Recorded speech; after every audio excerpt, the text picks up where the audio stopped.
welcome to the Deep Dive.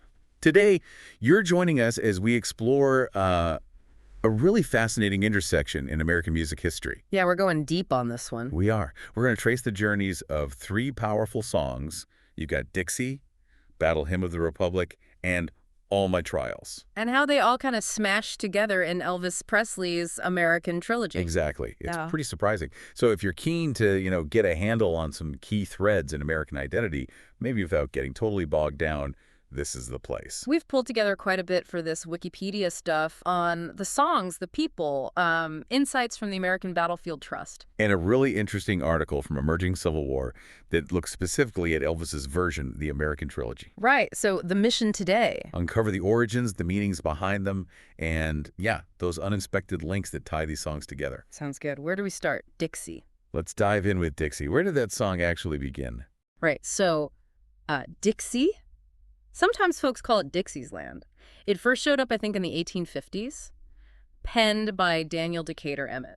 Okay. Now, what's really crucial to grasp right off the bat is that it was written specifically for minstrel shows. Okay, and just for context, minstrel shows, that was this form of entertainment back then. Popular, but Highly problematic. yeah, involving performers, often white performers. Yeah, darkening their faces, pretending to be enslaved people, using exaggerated, often offensive accents and songs. So a really difficult origin. Definitely. And despite that beginning, Dixie somehow, transforms into this hugely popular, deeply felt patriotic song for the Confederacy during the Civil War. Wow. The lyrics themselves, they have this real longing, this yearning for the land of cotton, a kind of romanticized view of the South before the war. Wow, that's quite a contrast, right? A song from that background becoming an anthem for a nation fighting to keep slavery. It is. But then, here's where it gets even more intriguing. Even after the Confederacy lost, President Abraham Lincoln, he apparently quite liked Dixie. Liked it. Seriously. Yeah, there's this account pretty fascinating of Lincoln asking for Dixie to be played before Yankee Doodle right after Lee's surrender at Appomattox. No way. Yeah, he supposedly called it one of the best tunes I have ever heard. Huh. That really makes you think, doesn't it? How a melody can just take on its own life, even when things are so incredibly divided. What drew him to it? Despite all the baggage, it's a puzzle. It really is. So let's fast forward to Elvis Yeah. and his American Trilogy. Yeah, His version of Dixie. it's different, right? Oh, yeah. Very different. It's slow, very deliberate almost. Mm-hmm. Mournful, wouldn't you say? Definitely mournful. You really get that feeling of a home that's lost or maybe just out of reach now. And, connecting that to the bigger picture, Elvis's take could resonate in a couple of ways. Okay. It might tap into that actual sense of loss felt by Confederate soldiers, far from home, fighting for a cause that failed. Yeah. Right. But also, that Emerging Civil War article points out something interesting. By the time Elvis is singing this, maybe his own past, his childhood in Tupelo, felt kind of distant compared to Graceland? Ah, so like a different kind of lost home due to time and success. Possibly. A sort of parallel, maybe, in that idea of home becoming part of the past. And it wasn't just Elvis wrestling with the song's weight. Yeah. You mentioned Mickey Newbury earlier. His arrangement influenced Elvis. Right, Newbury. The article mentions apparently when Newbury first performed his medley with Dixie in it in an LA club, Yeah. it created this real tension. You could feel it in the room because, that connection to the Confederacy is just so strong, so undeniable. It really, brings up a big question. How do we deal with these cultural things that have such a heavy, sometimes painful past? Yeah. The tune itself, maybe it isn't inherently hateful, but the history attached to it, that's powerful and it provokes strong feelings. Absolutely. Okay, let's pivot. Second part of the trilogy, Yeah. Battle Hymn of the Republic. Very different vibe, different origin story. Totally different, yeah. The battle hymn goes way back. Its roots are in an older folk hymn. Say, brothers, will you meet us? Say, brothers, will you meet us? Never heard that title. Yeah, it had other names too, like Glory Hallelujah or Canaan's Happy Shore. Came out of those really intense revivalist camp meetings, late 1700s, early 1800s. Okay, camp meetings. Got it. And it sort of evolved over time, and eventually that famous chorus, Glory, Glory, Hallelujah, that really locked in by the mid-1800s. So the tune was already floating around for a while. How did it become the battle hymn? Well, that Oh Brothers tune and the Glory Hallelujah chorus, they got picked up for the John Brown's Body Song around 1861. Ah, John Brown. The abolitionists. Exactly. The song was linked to a Massachusetts militia group, the 2nd Infantry Battalion, I think, and it captured that strong feeling about John Brown, the idea that his soul's marching on. And that's where Julia Ward Howe comes in. She heard that song. Precisely. November 1861. She was at a troop review, heard the soldiers singing John Brown's Body, and bam, inspiration struck. So she wrote new words to the same tune. Yep. Penned the verses for what became the Battle Hymn of the Republic, and her lyrics, they were potent, really linking the Union cause with, like, God's divine justice, his vengeance. She pulled heavily from the Bible. You can feel it. Those lines like, he's trampling out the vintage where the grapes of wrath are stored. Yeah, or, as he died to make men holy, let us die to make men free.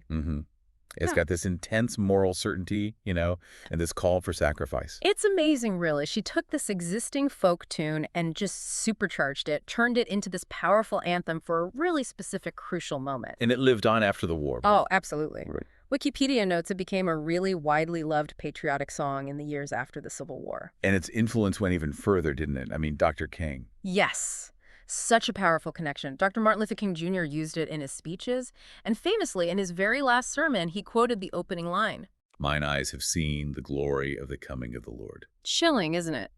How a song can just keep finding new meanings, serving these profound messages of hope and struggle across different times. It really is. And in Elvis's trilogy, the battle hymn comes right after that slow, sad Dixie. Yeah, talk about contrast. It hits you, that shift from the mournful sound to this powerful, almost defiant declaration. Well, moving from loss to resolve, maybe, faith. Something like that, yeah. A really striking emotional shift for the listener. Okay, so that brings us to the third piece. All My Trials. This one's a bit more mysterious. That's a good word for it, yeah. Mysterious. The origins are pretty unclear, actually. Like, there's no solid paper trail before the first commercial recording. Which was when? 1956. Bob Gibson recorded it, called it Bahamian Lullaby.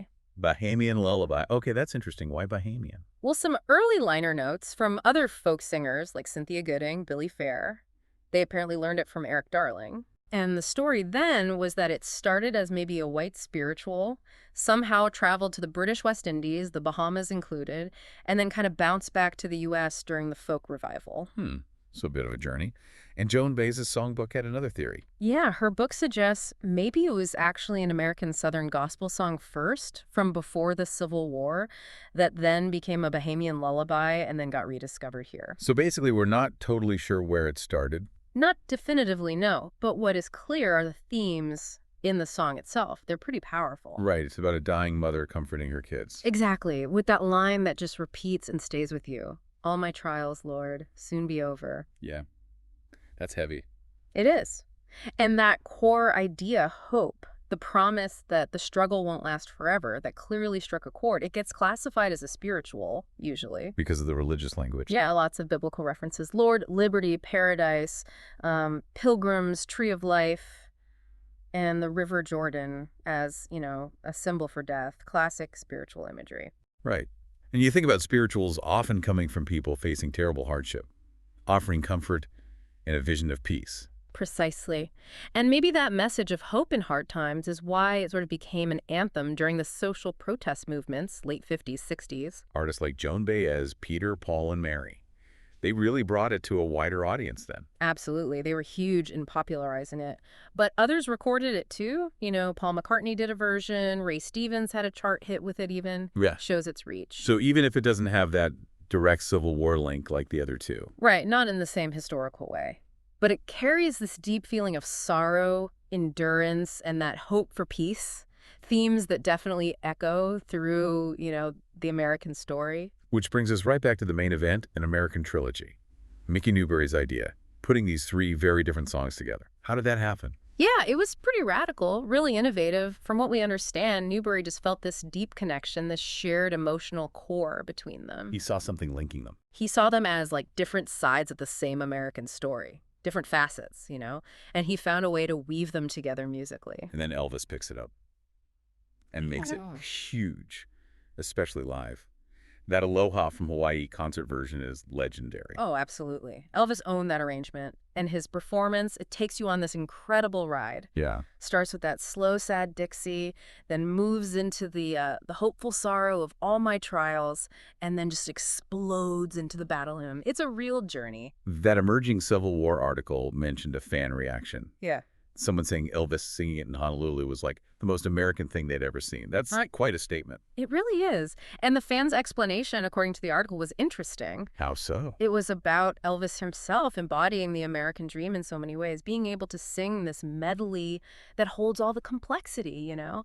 the vision, the pain, the struggle, but also the hope for unity. Without smoothing over the rough edges. Yeah, exactly. Acknowledging it all. Maybe that's why it resonated so much. It allows for those contradictions. It really shows how music can hold all that complicated stuff, those conflicting feelings, and still create a sense of shared identity, even if that identity is messy. No wonder it became such a requested piece for him. It taps into something deep. Definitely. Loss, struggle, perseverance, that ultimate hope.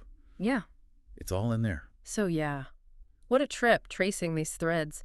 Dixie, battle hymn, all my trials. Each with its own complex past. And then finding this totally unexpected, powerful connection in Elvis's hands. It's pretty amazing how these different musical streams, different origins, different meanings over time could be woven together like that. This is a lot about how American music reflects, well, America itself. All the different parts, sometimes clashing, sometimes harmonizing. Yeah. That interconnectedness is really something. Makes you think about how music still does that today, right? Artists drawing on the past to say something new. Absolutely. Which kind of leaves us with a thought for everyone listening. Maybe think about contemporary artists. Who's blending different styles, different themes to create their own kind of American trilogies now? What songs capture the complexities, the good and the bad of this moment? That's a great question. What combinations speak to America today? Something to chew on. And hey, definitely dig deeper into these individual songs if you're curious. Check out other versions. There's a whole world of sound and meaning there. For sure, it's a rich history, still unfolding.